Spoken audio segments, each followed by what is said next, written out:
Hello, Brooklyn audio junkies. Thank you for checking out B-Side for your fix of the borough's freshest sounds. I'm your host, Aaron Watkins, getting ready to rock with you for the next hour. Tonight, we've got a band that has been grinding away for a while, developing and perfecting a singular sound that's both digital and futuristic, while remaining organic and warm. They call themselves A Love Like Pie, and they craft sounds that are as unique as their name. They're going to serenade us with some tunes, and I'm going to chat with them about their work, and who knows, we may even figure out the area of some circles. So keep it locked right here on B-Side.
Hey guys, we're A Love Like Pie.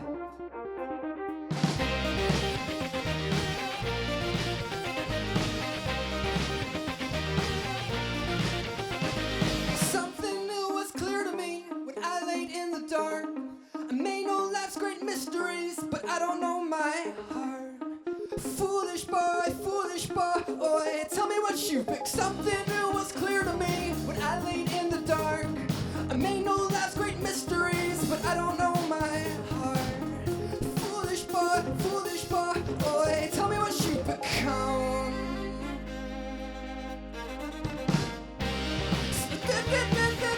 Do your dirty work. Just think about a kid, it's a worth, but you're giving up. I said no, yeah, what about me?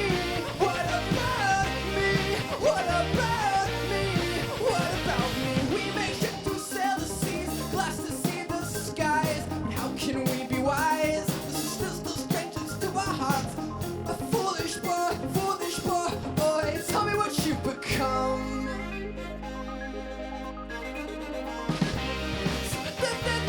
Do your dirty work. Just think about a kid, is it worth what you're giving up? I said no, yeah, what about me? What about me? What about me? What about?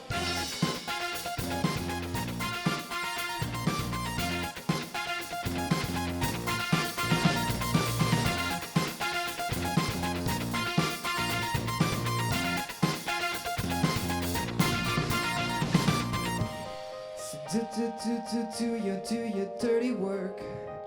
Just think about a kid, is it worth what you're giving up? I said no.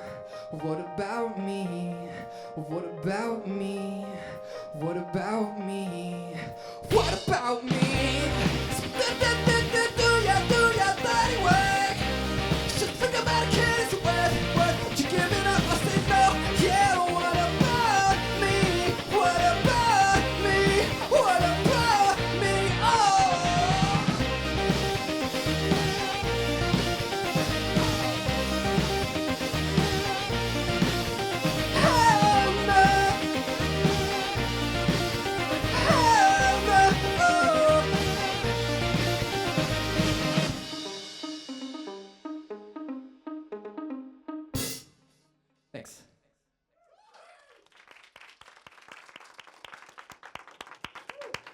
Awesome, awesome, awesome. Ladies and gentlemen, I love like pie. Okay, so please introduce yourselves and give us a little brief history about the group. Yeah, so my name is Leaf, Leaf Liebman, and I'm the singer. I've been playing under the moniker of Love Like Pie for a long time. Sometimes it's nice to have an imaginary name in front of your real identity, and that's what a Love Like Pie has been for me for a long time. And this is Matt Skiba, and he's the drummer. He's killing on the drums in this small space. It ain't easy. Okay, now from what I've read, you have been doing your thing for quite a while. Can you tell us a little bit about your musical journey when you started a Love Like Pie, or for the last decade, even with Blind While Driving? Wow, yeah. It started really when I wanted to score a film from some school project, and created this really, really awful idea. Admittedly really bad. But what ended up happening was that I wrote this kind of weird score and using some electronic music that I had at the time. And I thought, you know what, this is actually something I could do. Screw movies. Not for me, but the music is great. Okay, what was your background before that? Did you always think you wanted to be a musician, and when did you decide that you were going to pursue this path? Well, I played violin from a really early age. So no, I hated music, obviously. You're gonna practice today. Yeah. I mean, my introduction to music was playing scales and classical music for a long time. But yeah, that ended up kind of organically growing into part of my identity. And then I rediscovered the actual love for music later on in life. Okay, what do you think about the current Brooklyn music scene? How has Brooklyn embraced you? Wow, what do I think about the current Brooklyn music scene? Absolutely. Well, you're described as a Brooklyn-based musician now. Yeah, so I think there's an explosion of ideas, which is great. People are still trying to figure out how to execute them.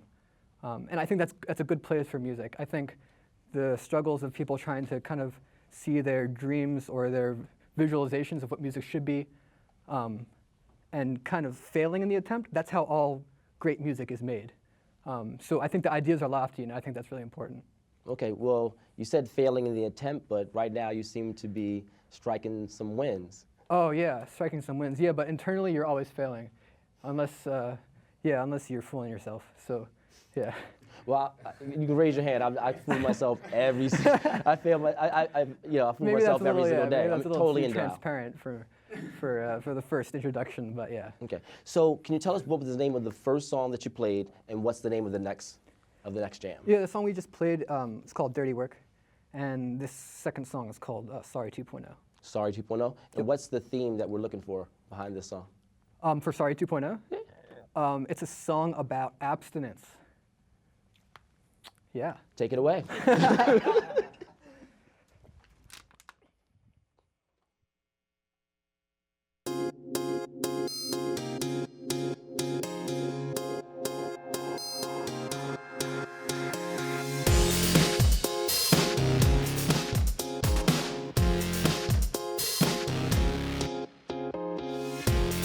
Even when the Empress sung the anthem of the local, she did not belong.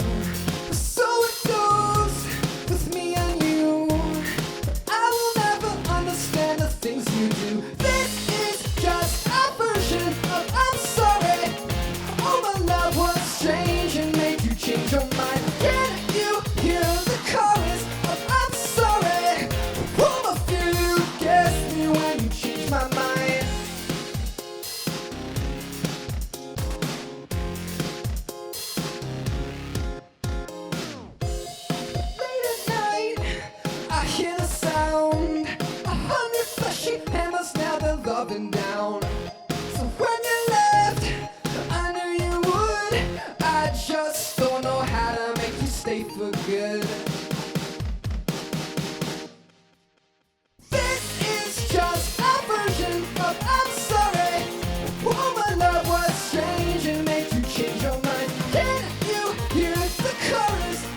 probably the first time I think I've rocked out to a song about abstinence. So. Yeah, man, that's the point of the song. Okay. Definitely. Can you tell us a little bit about your songwriting process? Now, that being said, I did come across a website where it had a lot of your song lyrics written out, and so I just took quite a bit of time to just sort of read through them, and it reads like poetry. So, can you tell us a little bit about your songwriting process and how you create your songs? Yeah. Again, I think this is something that might not sound too interesting from a third party, but I feel like my mind personally works like a seining net. If I'm in motion, physical motion, I start to think of stuff. Like I'm dragging kind of through the world, and little bits and pieces are getting kind of tangled up in my brain. So that's what ends up happening. I spend a lot of time walking. So really, the writing process is me walking and kind of like talking to myself. Yeah, I'm not very popular in the neighborhood, but it gets the ideas flowing really, really quickly for me. Okay. How would you sort of characterize your relationship to music? How does music sort of help you get through your day? It doesn't. It does the opposite. It's like a constant ghost in the back of my mind reminding me that my day-to-day life is not nearly enough, for better or for worse. So yeah, I don't feel like I draw a ton of positive energy from music, but it does challenge me constantly. Would you think music is always supposed to have a positive energy, or? No, I just would hesitate to call it a benefit or something. I know a lot of musicians refer to music as their their sounding board or their well, their reservoir. For me, it's not really any of those things. Okay. How do you marry your sounds with your music? With a ring. No, that's not true. With this ring, My sounds with my music? Yeah, well, you're a musician, and there's electronic something going on over here. What is this instrument right here? Yeah, I mean, this is controlling that's what I love about electronic stuff is that the spectrum of sound is so huge, right? If I want a 100-voice orchestra, singing along to something, I can make it happen. So oftentimes, like I said earlier about ideas that are lofty, technology is helping us achieve those ideas, right? So sometimes you write a song and maybe 20 years ago that wouldn't be possible, and now it is. So that's what attracts me to all the electronic stuff. Okay, well, you keep writing, you keep creating music, you created a new album. What is the difference between this project and your earlier incarnations? So I'll follow that up Yeah. saying, I did read, as one music journalist, he said that this album, 3, he said, this is the album that your fans have been waiting to hear. So why would they say that? So I think this is me talking As completely a third party. hypothetically. I think often what attracts people to the music is there's this kind of thread of narrative through everything. So the songs, whatever, we play them and they sound interesting, but underneath it all, we really try to keep a theme, whether it be lyrical or emotional or spiritual even. So I think what the benefit to that is that, yeah, people listen to it and they want the next part of that narrative. No longer is it just a combination of chords and sounds and drum beats. There's a story. So 3 is kind of a continuation of a lot of themes that we were playing around with earlier iterations of records and stuff. Okay. Now, 3, what does it stand for? I understand there's a story behind that as well. Yeah. 3 stages? 3 originally started as the idea that we would make a concept record off of the 3 stages of life. We define those as boy, man, and death. I know that's super, super vague, and yes, I know there's oftentimes many stages between those, but that's for the sake of this concept. We broke it down. And then, yeah, the songs in those sections follow themes that are kind of relevant to those stages of life. Okay. What's the name of the next song we're going to hear? Next song is called Till I Die. Till I Die? Yep. Appropriate enough. Let's do it.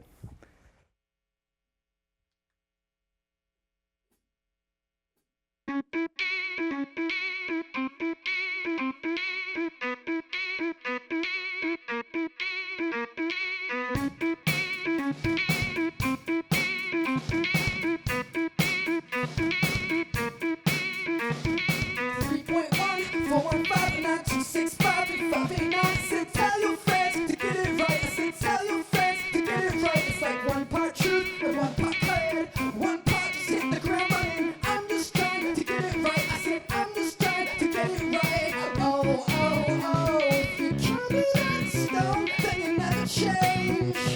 You'll never change. Grow, grow, grow till they bury the bones and then rearrange, rearrange. Oh.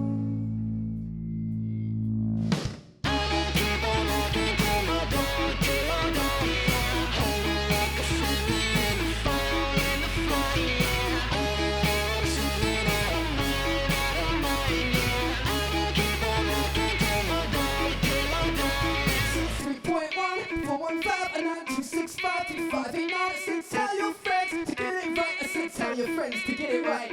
A fool rushed in, a fool stayed putter, a fool out with his head full of accunas. I'm just trying to get it right. I said, I'm just trying to get it right. Oh, oh, oh. If you can't be that stone, then you never change. Oh, you never change. Grow, grow, grow till they bury your bones and then rearrange, rearrange.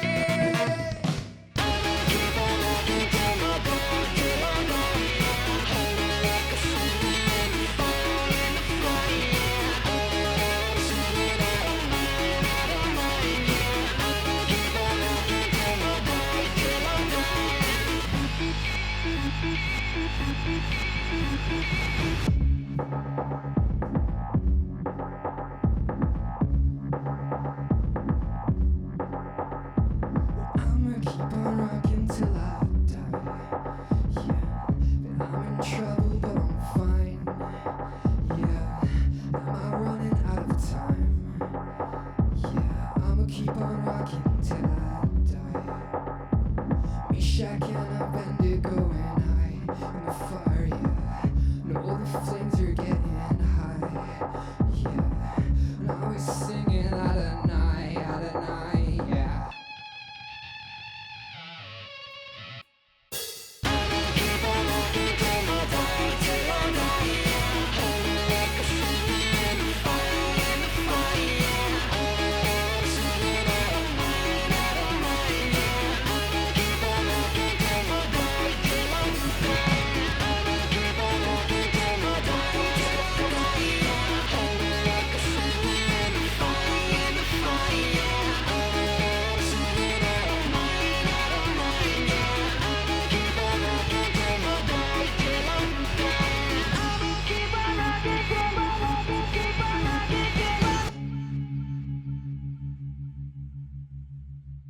Thanks.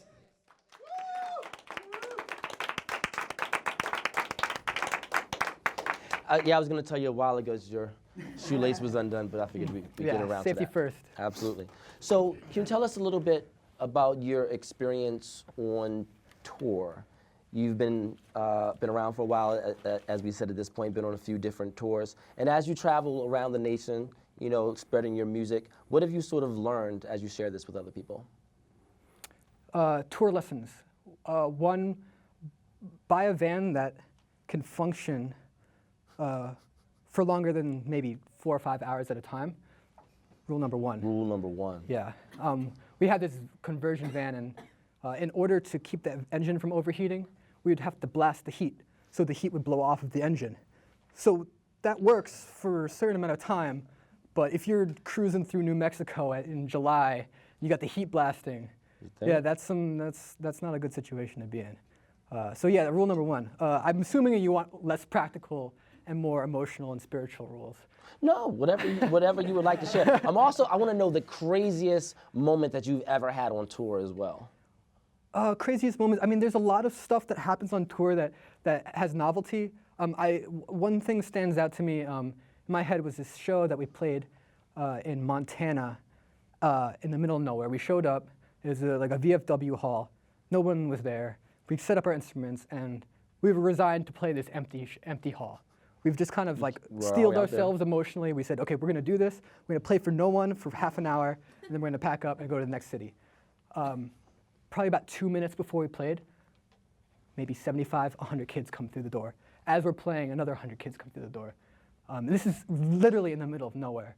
And I was just blown away that these kids, I guess, just really found out about shows and were willing to travel and work for the chance to see a band that maybe they wouldn't like live. Now, you know, we're so spoiled in Brooklyn and New York. We're saturated with talent and music. But it made me realize how important it is to people that don't have access to it.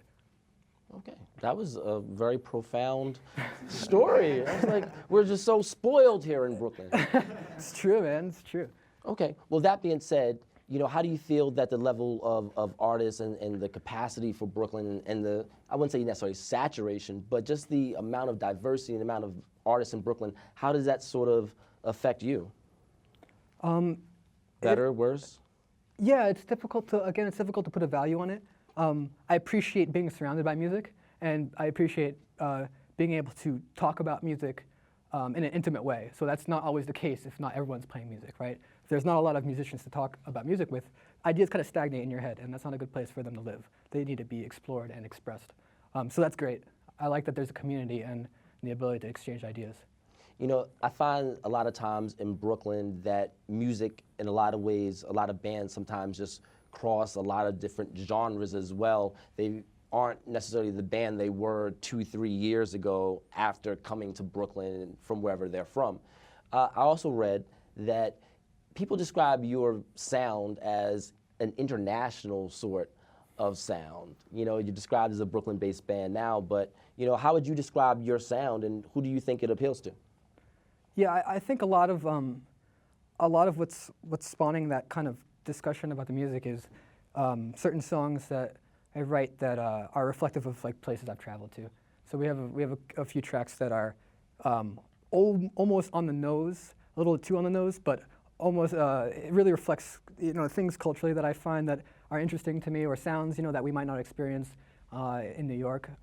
So yeah, like the international version of it, or the international aspect is purely because sometimes I get bored with New York. Okay, so tell us a little bit about your travels. Where have you been? I've been to a lot of places. My parents were both hippies, so they love to travel, among other things. Literally, metaphorically. So yeah, I've been all over the world. I've cruised through Jerusalem. I've explored Southeast Asia. I've gone through Europe on trains. So I've seen a lot of really cool stuff, and I think it's positively affected me.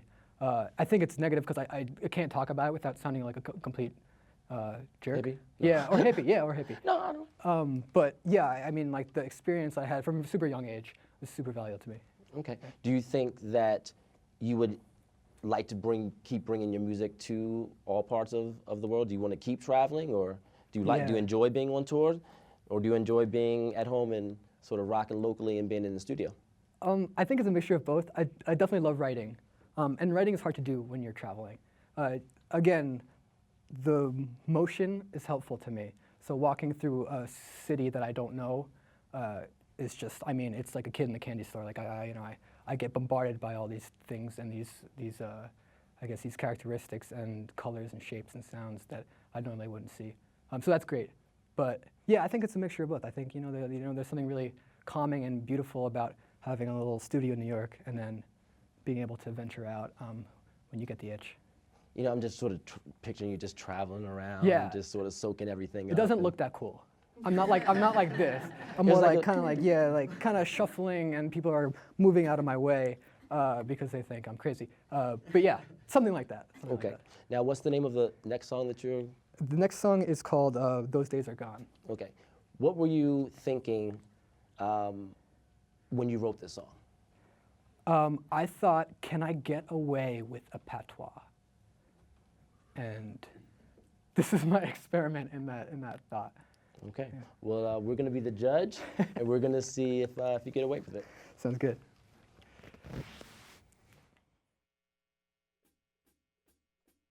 Those days are gone when I left and let them go. Oh, we were wrong by ourselves. Oh, but now we know. You were the sun, now you're dark and now you snow. those days are gone. Those days are gone. I'm feeling like a ghost, yeah. One past one time and yet the most, yeah. Feels like the most, yeah. But don't worry, be happy, those days are gone. But I'm feeling like a ghost, yeah. Bright white, one color at the most, yeah. But I'm tired, me like a nose, yeah. But don't worry, be happy, those days are gone. And we laughed when we let them go. Oh, we were wrong about ourselves, yeah, but now we know you were the sun. Now you're dirt and now you're snow. But those days are gone. But those days are gone. I'm feeling like a ghost, yeah. Bright white, one color at the most, yeah. Come tie me like a nose, yeah. Don't worry, be happy, those days are gone. I'm feeling like a ghost, yeah. Bright white, one color at the most, yeah. Come tie me like a nose, yeah. Don't worry, be happy, those days are gone. Know that you're loving it, yes, me down, yes, me down. I feel like you're loving it, yes, me down. I feel like you're loving it, yes, me down, yes, me down. I feel like you're loving it, yes, me down. Those days gone. I'm feeling like a ghost, yeah. Bright white, one color at the most, yeah. Come tie me like a nose, yeah. Don't worry, be happy, those days are gone. I'm feeling like a ghost, yeah. Bright white, one color at the most, yeah. Tie me like a nose, yeah. Don't worry, be happy, those days are gone. Thanks.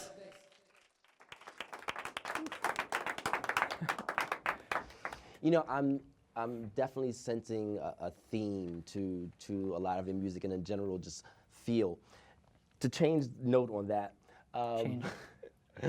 my producer and I were talking a little earlier, because we were rocking out during the rehearsal tech, and he was like, I wonder what Leaf's spirit animal is. Oh, that's great. It's a good question, right? You weren't expecting that one. No, I was never. So, have you ever thought to this question before? Have you No, I never about this thought one? about what my spirit animal would be. You're asking me, I assume. I'm You're not totally just telling me to asking think what your back and, spirit like, animal yeah. would be. Yeah. So, well, I've actually never even come close to thinking of it. I know what a spirit animal is. It's like an animal that reflects your spirit, right? Yeah. Yeah, like that embodies your personality. Embodies your personality and your chi. And plus they can be like, it's spirit, it's magical too. So it's like, it can fly maybe, I don't know. Yeah, probably like a slug. Probably like a slug. I know it's not the most glamorous spirit animal, but listen, man, you don't know what slug thoughts are like. Think about how long your life is, and think about how long life is for someone who's moving at this speed. I mean, they must be just blown away by the speed and the light and the sounds. That's how I feel sometimes. I just feel like a slug on the bottom of the dirt, being like, whoa, this world is crazy. Yeah, I think that might be your next new song. You know, you would have to give like B-side BK some credit. Yeah. But now that we're talking about sort of slugging along through the dirt, because a lot of times music and life can be like that. Can you tell us a little bit about your experiences on the business end of being a musician? And not only that, but you know, would you say are some of the biggest obstacles to bands putting out their creative work? Yeah, that's a good question. I mean, if I had the answer, I'd probably be playing at Madison Square Garden right now. But I'll give you kind of my lessons learned, or perhaps lessons failed. I think that there's a dichotomy that can't be resolved between industry and art. And a lot of that has a lot to do with the types of people that are involved and invested in each side of it. but I think the crux is that creatives like to experiment, and experimentation is scary for industry. And that's what I've kind of run into a lot is my constant pursuit of new stuff. And that works on a creative aspect, but it's frightening and unpredictable, and those are things that are not easily managed on a business standpoint. So, I mean, I have no qualms, and I would never compromise that, but I think that's the inherent crux with a lot of music. Okay, so if you weren't a musician, then what would you be? Sadder. Sadder. You're talking about like my employment. I code a lot, so I'm a tech guy, and I like to write applications and installations and stuff like that. So I get a lot of. They sound very different, but they're not. They both kind of have hierarchical rules that you have to solve problems creatively, and so that attracts me to coding too. Well, you sort of alluded to it before about that marriage between music and technology. Do you think that the technology is sort of taking away from people's ability to create music, or is it just expanding creativity beyond all measures? Yeah, I think beyond all measures is right. The ability of someone to create music, to produce music, and to distribute music, I mean, it's unparalleled now. Like, it's just unbelievably easy to do all those three things. Yeah, so total tech boom for music. Tech boom. Well, I was watching some video the other day from, I believe, the Bowery Electric, maybe like a month ago or something like that. What are some of the venues in New York City that you've enjoyed playing at?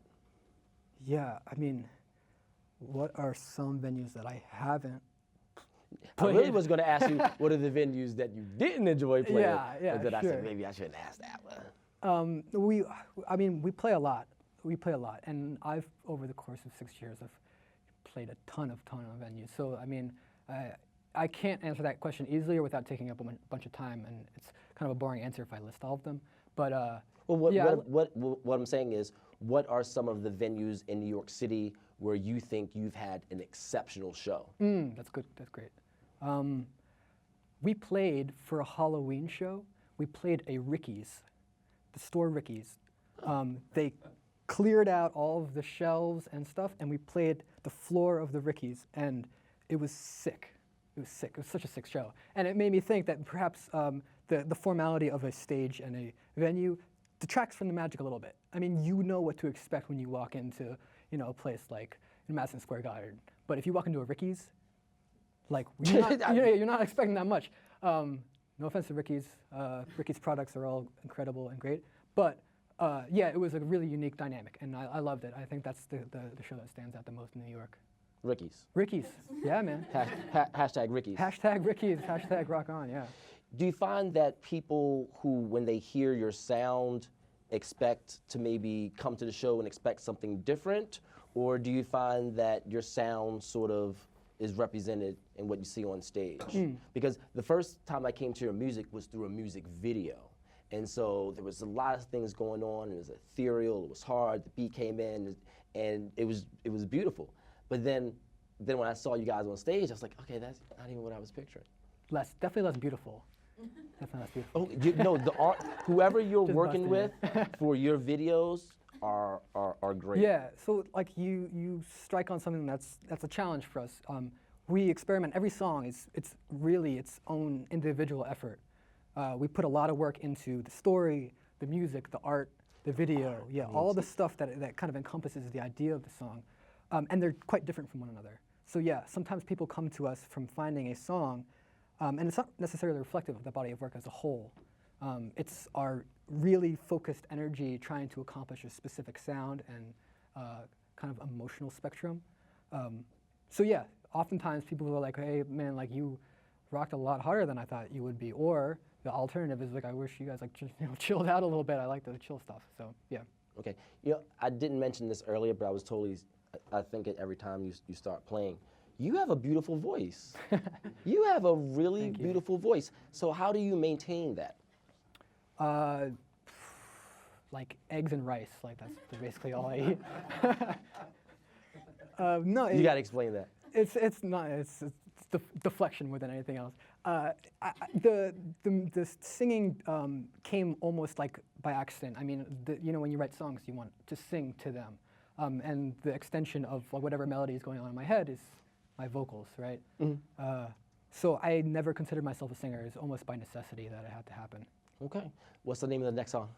This comes Wide Awake. Wide Awake? Yep. All right. Stay woke.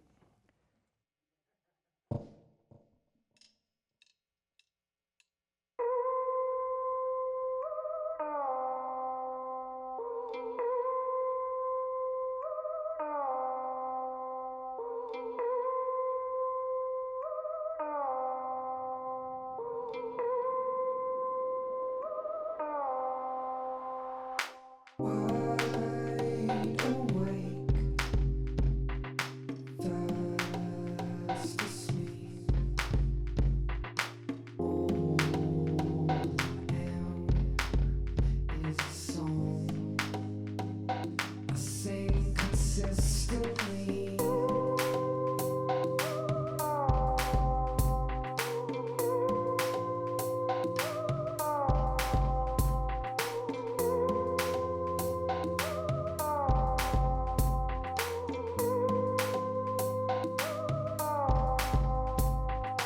Wide awake,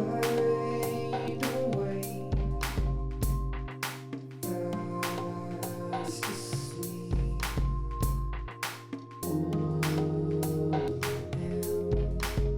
am is a song I sing consistently.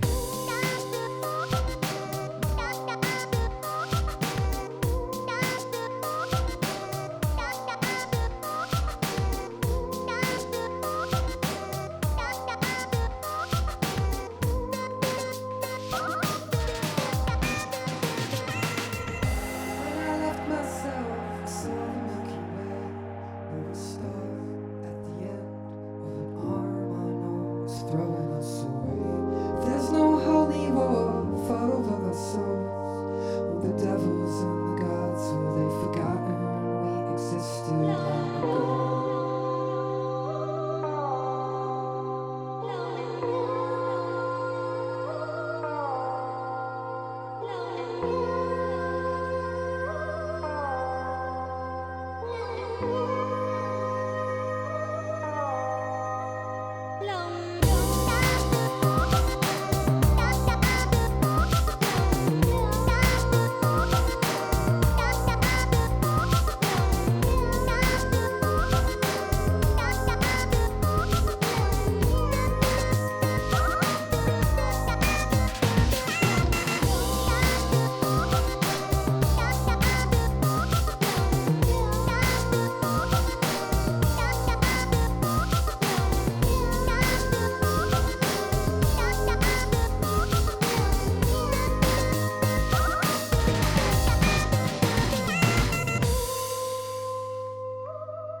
Thank you. Yeah. So you're a career musician, and you've been at this for a while. Can you tell us just a little bit about your younger days? What were your sort of influences? Who were your sort of musical icons? It doesn't necessarily have to be music, but you know, who are the people that inspired you to sort of just want to step up on the stage in some fashion? I think it's a mixture between Paul Simon and Michael Jackson. Somewhere, I'm hoping that I fall somewhere in that spectrum from Paul Simon to Michael Jackson. Well, you know, what I would take from that is those are both sort of very classic sounds. How do you relate to music now, and how do you think your music sort of relates to the youth? I think that the sounds that we use are familiar, but that doesn't always mean that the themes or the motivations are identical, right? Mm-hmm. So I think that you could find through the train of sounds, through the electronic stuff like the EDM stuff and all the electronic music, we share a similar thread there. The motivations might be different, but like orally, you get the same kind of feel. Yeah, so I think there's shared interests. I think when it gets below the surface level, that's when things kind of split up. Okay. Now, with the technology, the way youth culture are going, and music industry in 2016, what are your thoughts on downloading and file sharing? Do it. Just do it. I mean, like, why wouldn't you? Well, you know, as a musician, Yeah, like, is it important to you to get the music out there, or is it important for you to be able to survive in order to continue doing the music? I think it's really difficult for a musician to suggest that technology shouldn't be used to enjoy their music and then simultaneously use technology to create music. I think that it's a little bit duplicitous. I think you have to embrace it as a whole. You can't choose out of that large kind of body of intelligence. Okay. Now, the next song that you're going to do is called? How Low. How Low? Yep. Okay. And the last song was what? The last song was Wide Awake. Okay. So wasn't there, I saw a video for like James and the Peach, something like that. Oh What's yeah, going- we can play that one. You're gonna play that? Yeah, song? let's Can, play can, Jack you, and the- can you do that? I love that Yeah. song. Cool, yeah, I've we'll been play waiting all week for you to play that song. Sorry, yeah, we'll make it happen. We'll do it right now. All right, let's Yep. do it.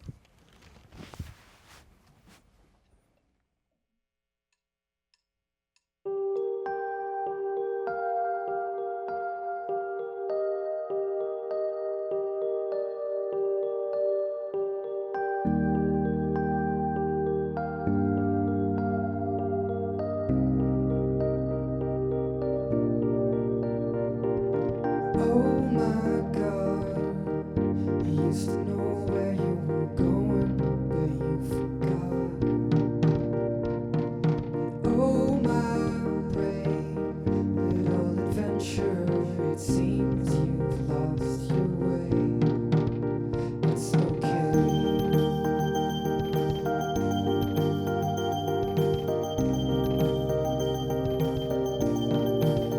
It's okay.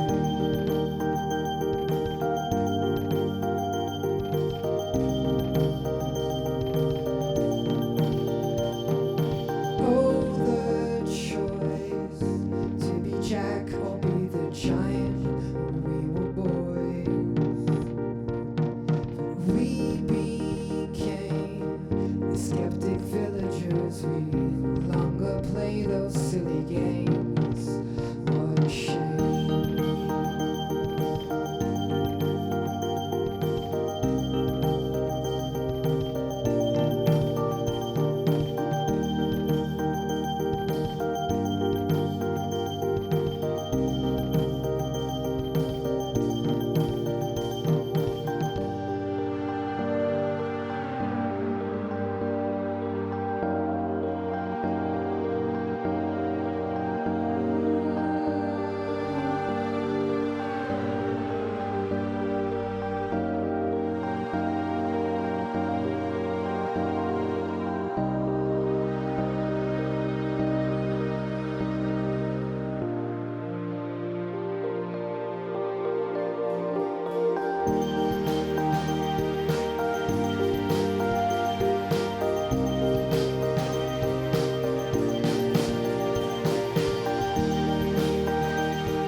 Take your time, tiny hero, you'll be fine. We'll be here, so don't be afraid. You'll be okay. Take your time, tiny hero, you'll be fine. We'll be here, so don't be afraid. You'll be okay.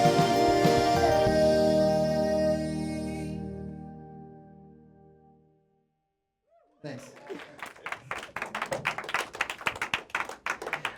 You know, normally DJs do not like it when you ask for requests, and they're really quick to be like, get out of here. So I got to Not a thank you DJ. for that one. Not a DJ. No, I got to thank you for playing that song. Yeah, I man. really just sort of, enjoyed it. Speaking of your videos, the two videos that you've seen that I've seen of yours, what was the sort of collaborative effort between you and the artist, and furthermore, the cover art for James and the Peach? What was the collaborative effort with that artist? Because it's just great. Thanks. Yeah, these are all. I mean, these are all people that I am a fan of, right? So I work with people that I am not necessarily inspired by or find a similar thread. Sometimes I like people that I have no idea, right? The magic is in the mystery, right? So people that work, and the end result of that work is something that I don't understand at all. So there are a few people that I've found through random film festivals, through online, like Instagram, and just in my network of people that just blow me away with their work. And I want to work with them no matter what. I mean, and the process is something like this. I brain dump on them of the entire idea behind the record, and I say, just do something.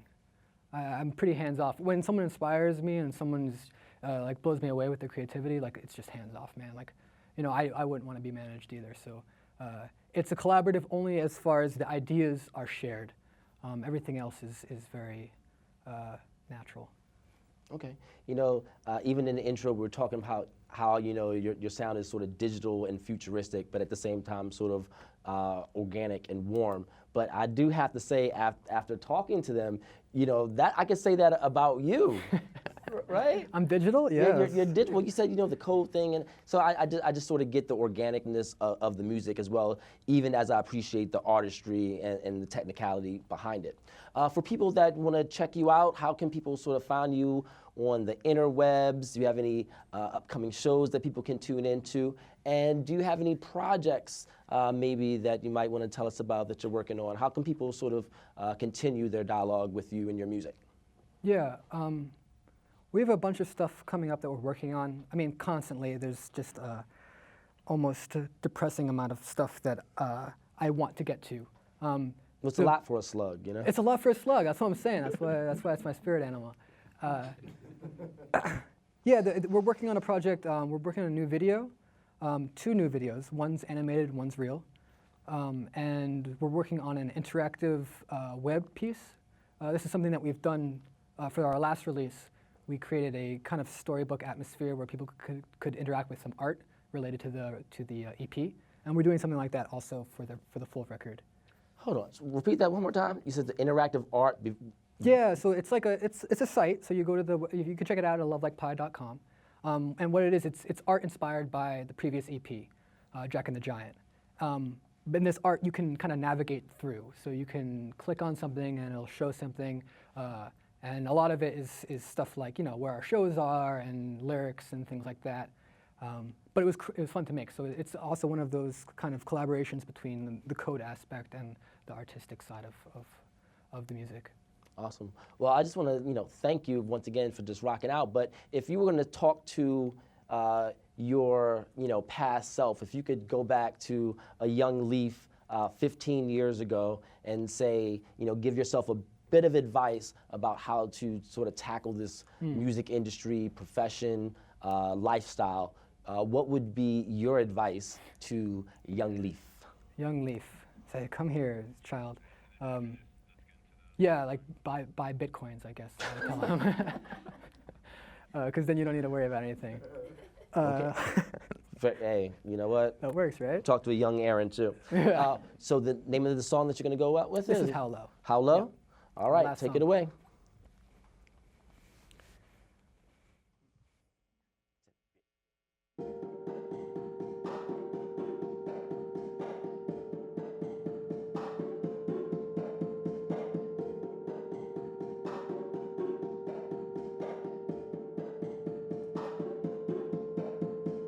Am I like a bad dream? Did I make you feel like you were a ghost and I was real? Was I real? And am I like your last dream? Am I still the same? Oh, something in your eyes said that I changed.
background.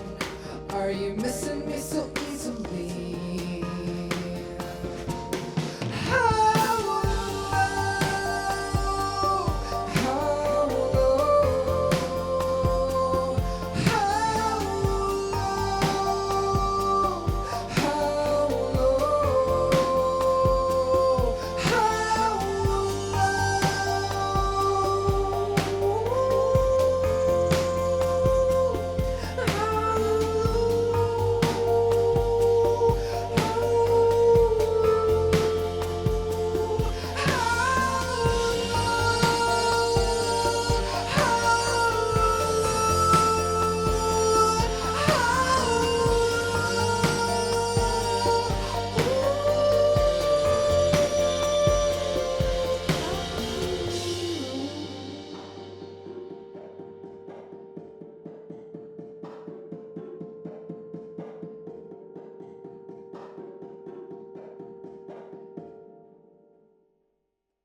Thank you. Come on, you can do better than that. Woo! A Love Like Pie. Leaf Lehman, Nat Skiba, thank you, thank you, thank you. All right, well, that does it for tonight's B-side. The name again of these rising stars of Brooklyn music is A Love Like Pie, and we are so thankful for them being here with us tonight. Please catch this and all past episodes at the BRIC TV YouTube page, and tune in next week for a fresh dose of jams. I'm Aaron Watkins, reminding you that there are still great musicians out there making great music. It is just up to you, the listener, to find them. Good night, Brooklyn.